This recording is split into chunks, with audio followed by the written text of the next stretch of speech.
What about that Graham distinction we had in the earlier part between the deserving and the undeserving poor? As Britain's population boomed, so did its gin consumption, from a gallon per head per year in 1810 to a gallon and a half in 1840. Williams, of course, abstracts away from the moral choices made by the working class, a question of personal character, becoming nothing but a class political indicator for him. Crime rising sevenfold from 1805 to 1842, mostly perpetrated by teenage boys. Was this really only a sign of the upper class oppression? It appears so, through Williams's vantage point. The 1832 Reform Act had let 5 of 6 working men still outside the franchise. So, is the position from the left that the Chartist agitation began because, had they but voted for some Liberal MP or Tory MP, or perhaps an Owenite Socialist MP, in each election cycle, voila, crime and debauchery solved? It is as utopian as the dreams of the godfather of the English left, Robert Owen. Nevertheless, turning Owenite socialist theory into concrete political activism can rupture the system, and this is precisely what Chartist leader William Lovett sought to do. Let us return to Heffer on Lovett. He came under the influence of the socialist thinker Robert Owen, just as Raymond Williams would do a century later. He became an early campaigner for the greater provision of education for the working classes, and in 1836 was appointed founder secretary of the London Working Men's Association. Out of this group, Chartism was born. By February 1837, he designed a petition supporting the 6 demands of reform, which we had earlier.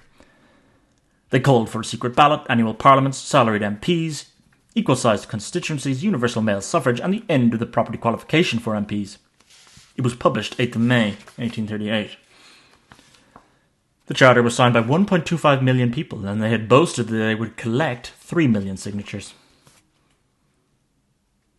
Disraeli, who had been in the Commons barely 2 years, firmly believed some measure of additional civil rights should be accorded to the lower classes, in some sort of new poor law twinned with Chartism. So what the left ignore at this point are these initial responses. The application of Lovett is returned by an active response by the established political class, or, in the case of Disraeli, a wily member of the class who slips between positions. The great manipulator and maneuverer who does not abstract power to a class, but abstracts power to within the corridors of Parliament itself, sniffs it out like a hunter dog. By the early summer of 1839, Commons threw out the motion by 235 votes to 46, with Disraeli still voting against at this point. The charter was too simplistic and the call for annual parliaments deemed impractical even by supporters. Certain elements the left would see, though, that Disraeli would be perhaps a representative of the bourgeois co-opting the class movement, as would also happen in 1842 when the Anti-Corn Law League failed to make any headway. It was drawn towards an alliance with the Chartists, the community view exemplified by men such as Richard Cobden, who was more of the industrial bourgeois class. Cobden swamped the Chartists when it came to money and backing in realms of financial.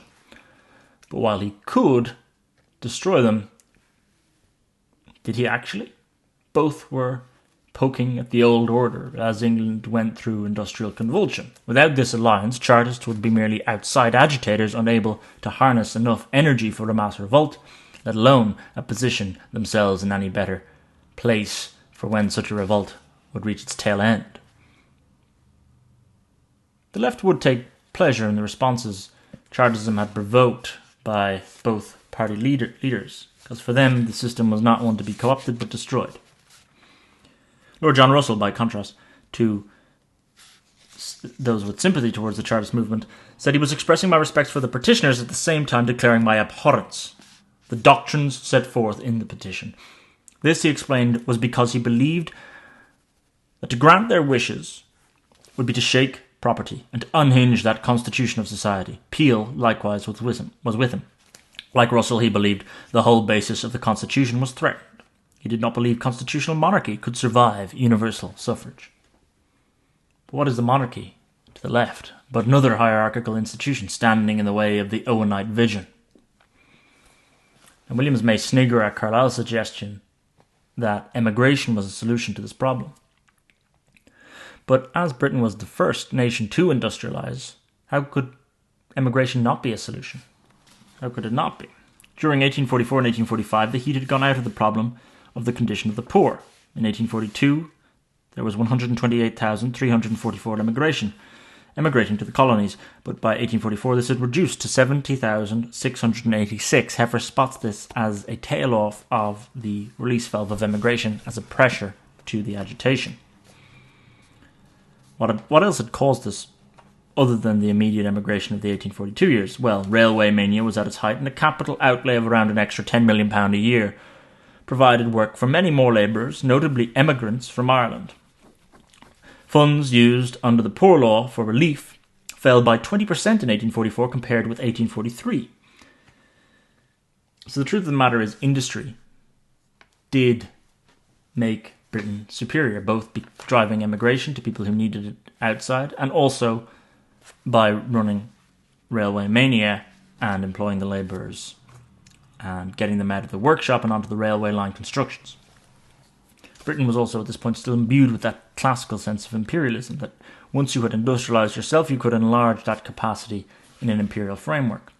So is this just a natural imperial expansion and technological expansion of a country going through the first industrial revolution and having the benefits which will ultimately curtail any juncture that happened with the working class and the Chartist movements?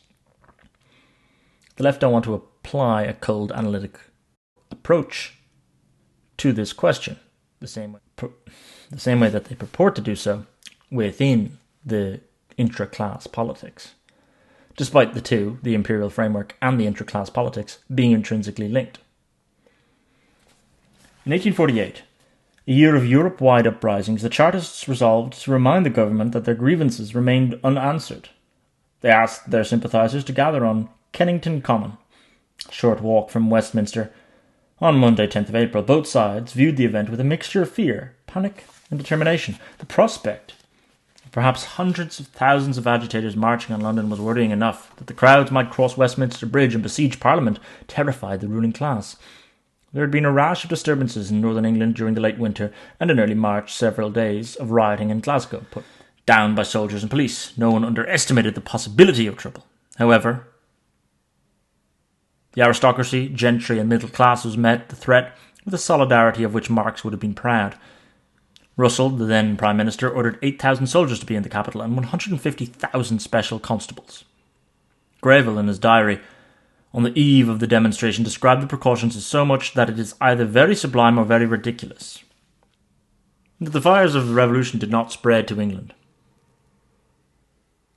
The fires of revolution did not spread to England.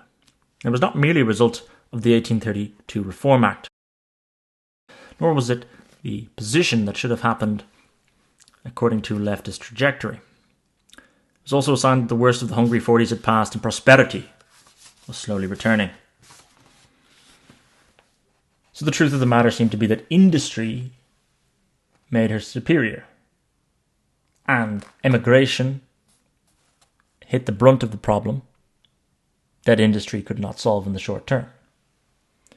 Hence, between the commercial enterprise and the imperial framework, Britain found a solution to the problem that does not satisfy leftists. And while Engels and Marx took their theories back with them, England managed to soothe the Chartism rupture,